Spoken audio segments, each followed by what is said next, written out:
नमस्कार। मैं पंडित रूपक आनंद स्वागत करता हूं आप सभी का। इस चैनल को शुरू करने का मेरा सिर्फ एक यही उद्देश्य था कि ज्योतिष के संबंध में हर जानकारी आप तक पहुंचाई जा सके। जब गोचर में ग्रह राशि परिवर्तन करते हैं तो उसका एक मानव जीवन पे क्या प्रभाव होता है, वो जानकारी आपसे शेयर की जा सके। देखिए, यही इस ज्योतिष एक विज्ञान है और अगर कोई इसको सही से पढ़ सकता है तो वो जान सकता है कि एक इंसान के साथ उसके पास्ट में क्या हुआ था, वर्तमान में उसके साथ क्या स्थिति चल रही है और फ्यूचर में उसके साथ क्या हो सकता है।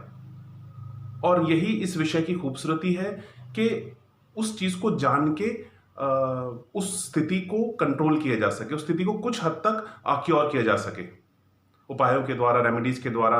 और भी काफ़ी सारे तरीके हैं उसको उसको थोड़ा सा क्योर किया जा सके। तो बाकी लाइव आपसे जुड़ के आपके सवालों का जवाब देने का एक उद्देश्य था।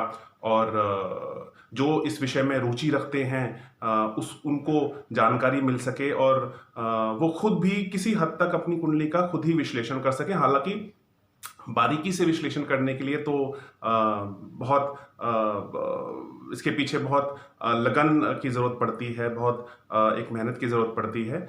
मगर फिर भी कुछ हद तक आप अपनी कुंडली को खुद भी एग्जामिन कर सकते हैं। इतने सरल तरीके से उस चीज़ को शेयर किया जाएगा आपके साथ। तो आज जो विषय मैं लेके आया हूँ आपके सामने, वो एक प्रकार का बनने वाला धन योग है आपकी कुंडली में। अब हम दो तीन चीज़ों पे चर्चा करेंगे कि एक तो ये धन योग की डेफिनेशन क्या है, धन योग कैसे बन रहा है आपकी कुंडली में, और क्या स्थिति है जिसकी वजह से ये धन योग बनता है, और वो धन योग क्यों बन रहा है। अगर किसी ग्रहों की स्थिति जो मैं आपको भी बताऊंगा वो उस जगह पर बैठकर धन योग किस तरीके से बनाते हैं, एक उसके बारे में भी चर्चा करेंगे। और उसके बाद में ये कब फलीभूत होता है, जो सबसे ज़्यादा इंपॉर्टेंट क्वेश्चन होता है। मैं जिससे भी बात करता हूँ कुंडली के विषय में, वो यही सवाल होता है कि ये होना कब है, ये फल कब देगा। जो भी जिस फल के बारे में बात की जाती है, ये कब होगा एक्चुअली। तो ये बहुत जानने का विषय है कि कोई भी योग आपकी कुंडली में कब फलीभूत होता है। तो ये दो तीन विषय को लेकर बात की जाएगी। तो शुरू करते पहले कि ये योग बनता कैसे है।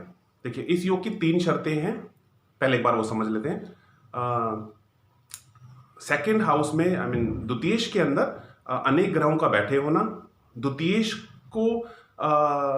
का 10वें भाव में बैठना, और लग्नेश का बली होना। ये तीन शर्तें हैं इस योग को बनने की। हालांकि थोड़ा सा जटिल योग है, बट फिर भी मैंने कुंडली एग्जामिन की है जिन कुंडली के अंदर ये बना है। तो अब बात कर लेते हैं कि ये क्यों है, ये ग्रहों की ये स्थिति होने पर ये धन योग कैसे बनता है। तो देखें, दूसरे भाव में अनेक ग्रह बैठे होना। अनेक ग्रह का मतलब हम जानते हैं कि दो या दो से ज्यादा जो संख्या होती है उसको हम अनेक कहते हैं। तो दो या दो से ज्यादा ग्रहों का दूसरे भाव में बैठना एक स्थिति है। दूसरा भाव रिफ्लेक्ट करता है धन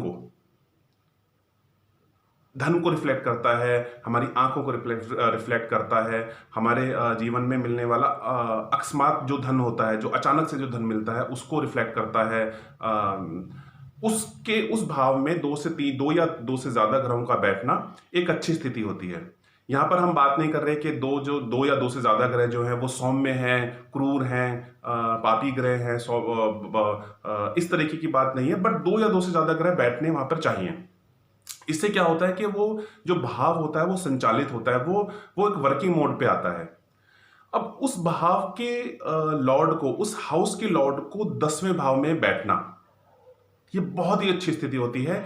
इसको थोड़ा सा समझ लेते हैं कि ये कैसे होता है। 10वां भाव जो होता है वो आपके व्यापार को रिफ्लेक्ट करता है, वो आपके नौकरी का भाव होता है, वो आपके पिता का भाव होता है। तो हमें जो धन होता है वो कहाँ से प्राप्त होता है, इन्हीं चीज़ों से प्राप्त होता है। तो जब दूसरे भाव का जो लॉर्ड है अगर वो 10वें भाव में बैठता है तो एक उत्तम स्थिति कहलाई जाती है। और फिर लग्नेश का बली होना। अब देखिए, लग्नेश जो है ये हर कुंडली में अलग अलग होता है। 12 प्रकार की लगन होती है। उसको समझ लेते हैं कि वो कौन सी अंक जो होता है, जो नंबर वहां पे लिखा होता है, कौन से नंबर की कौन सी लगन होती है, उसको एक बार समझ लेते हैं। बहुत जल्दी से मैं इस चीज के बारे में आपको बता देता हूँ। अगर वहां पे 1 नंबर लिखा, आप अपनी कुंडली को खोल के वहां देख भी सकते हैं, अगर वहां पे 1 नंबर लिखा है तो आपकी मेष लगन हुई जिसका स्वामी हुआ मंगल। अगर वहां पे 2 लिखा है तो वृष लगन हुई जिसके स्वामी हुए शुक्र। अगर वहां पे 3 लिखा है तो मिथुन लगन हुई जिसके स्वामी हुए बुध। अगर वहां पे 4 लिखा है तो कर्क लगन है जिसके स्वामी है चंद्र। अगर वहां पे 5 लिखा है तो सिंह लगन है जिसके स्वामी होते हैं सूर्य। अगर वहां पे 6 लिखा है तो कन्या लगन है जिसके स्वामी फिर से बुध बनते हैं। अगर वहां पे 7 लिखा है तो तुला लगन है जिसके स्वामी फिर से शुक्र बनते हैं। अगर वहां पे 8 लिखा है तो वृश्चिक लगन है जिसके स्वामी फिर से मंगल बनते हैं। अगर वहां पे 9 लिखा है तो धनु लगन है जिसके स्वामी बृहस्पति बनते हैं। अगर वहां पे 10 लिखा है तो मकर लगन है जिसके स्वामी शनि बनते हैं। अगर वहां पे 11 लिखा है तो कुंभ है जिसके स्वामी फिर से शनि बनते हैं। अगर वहां पे 12 लिखा है तो मीन लगन है आपकी जिसके स्वामी बृहस्पति बनते हैं। तो कौन सा अंक वहां पे लिखा है, उस अंक से जो मैंने क्रम बताए हैं, इस क्रम में आप देख सकते हैं कि आपकी कौन सी लगन है और उसके स्वामी कौन है, लॉर्ड कौन है उसके। तो लग्नेश का बली होना इसी पे ही डिपेंड करता है कि उस भाव के स्वामी जो है वो बली, वो पावरफुल कब होता है। एक बार ये समझ लेते हैं। देखें, वो मित्र राशि के घर में बैठता है तो वो पावरफुल होते हैं। मित्र राशि अगर वो स्वराशि में बैठते हैं, अपनी खुद की राशि में बैठते हैं तो वो पावरफुल होते हैं। अपने उच्च की राशि में बैठते हैं तो भी वो पावरफुल होते हैं। अब ये उच्च की राशि कौन सी है, उनकी खुद की राशि कौन सी है, उनके मित्र की राशि कौन सी है, ये मैं आपको एक वीडियो डाल के सारी चीजें बताऊंगा। और अगर वो मूल त्रिकोण में भी होते हैं तो भी वो पावरफुल होते हैं। यहां पर एक चीज मैं आपसे और शेयर करना चाहता हूं कि ग्रहों का बल, ग्रहों की पावर देखने के लिए एक अलग से विषय है जिसको ज्योतिष में षट बल कहते हैं।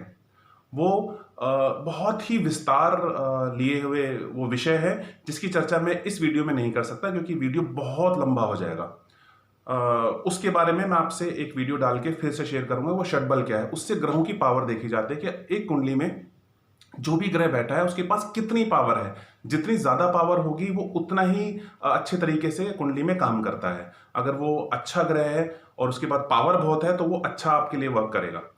तो उसके लिए मैं आपसे शेयर करूंगा अगली वीडियो डाल के। मगर आप ये समझ सकते हैं कि अगर वो मित्र राशि के घर में है और अगर वो उच्च राशि में है, अगर वो अपनी खुद की राशि में है, अगर वो मूल त्रिकोण में है तो वो पावरफुल ग्रह कहला सकता है। तो वो पावरफुल, अब हम बात करते हैं वो लगन को, लग्नेश को बली होना ये क्यों शर्त है। ये शर्त इसलिए है कि लगन जो होता है वो एक कुंडली के अंदर एक सबसे ज्यादा पावरफुल भाव होता है। वो एक इंसान को रिफ्लेक्ट करता है, एक इंसान की व्यक्तित्व को रिफ्लेक्ट करता है, उसकी प्रतिष्ठा को रिफ्लेक्ट करता है। और एक जैसे कुंडली की आत्मा होती है, कुंडली की आत्मा जो होती है वो लगन होती है। तो इस योग की जो हम बात कर रहे थे, इसको भोगेगा कौन, इसको ये योग किसके लिए है, ये योग आपके लिए है। तो अगर ये योग बनता है तो आपका बली होना सबसे ज्यादा जरूरी है। और आप कौन है, आप लगन होते हैं। एक कुंडली के अंदर लगन से आपके व्यक्तित्व को रिफ्लेक्ट किया जाता है। तो आपका बली होना सबसे ज्यादा इंपॉर्टेंट है इस योग में, इसलिए 3 शर्त कही गई है। अब हम बात कर रहे हैं कि ये फलीभूत कब होता है। देखें, ये फलीभूत होता है महादशा, अंतरदशा और सूक्ष्म दशा पर। अब इसको आप एक गाइडलाइन भी मान सकते हैं कि कोई भी एक पैरामीटर मान सकते हैं। कोई भी योग आपकी कुंडली में जो भी बनता है वो महादशा, अंतरदशा और सूक्ष्म दशा के अंदर ही फलीभूत होगा। अब जब भी आपके पास महादशा आएगी लग्नेश की, या महादशा आएगी जो 10वें भाव में जो भाव बैठा है उसकी, 10वें भाव में जो ग्रह बैठा है उसकी, या महादशा आएगी आपके पास दूसरे भाव में बैठे हुए ग्रहों की, उसमें अंतरदशा होगी इन्हीं में बैठे हुए ग्रहों की अंतरदशा। और कहीं अगर इन्हीं में बैठे हुए ग्रहों की सूक्ष्म दशा भी आपके पास आ गई तो आप समझ सकते हैं कि योग आपकी कुंडली में काम करेगा। आप मिट्टी में हाथ डालेंगे तो आपको सोना निकलेगा, या आप मान के चलिएगा बिल्कुल। अगर महादशा आती है तो बहुत उत्तम स्थिति है, बहुत अच्छी स्थिति है। अगर उसमें अंतरदशा भी इन्हीं ग्रहों की, जो 3 भाव हैं, इन्हीं भाव में बैठे हुए ग्रहों की अंतरदशा आ गई तो बहुत ही अच्छी स्थिति होती है। तो ये योग इस वक्त फलीभूत होता है। तो उम्मीद करता हूं कि ये वीडियो, जो जानकारी इसमें शेयर की गई है, ये आपको पसंद आई होगी। आप लाइक जरूर कीजिएगा वीडियो को, और चैनल को सब्सक्राइब कीजिएगा और बेल आइकन को हिट कीजिएगा, क्योंकि मैं ये वीडियो डालने वाला हूं। आगे बहुत काफ़ी सारी वीडियो डालूंगा, आपसे इस बारे में चर्चा होगी।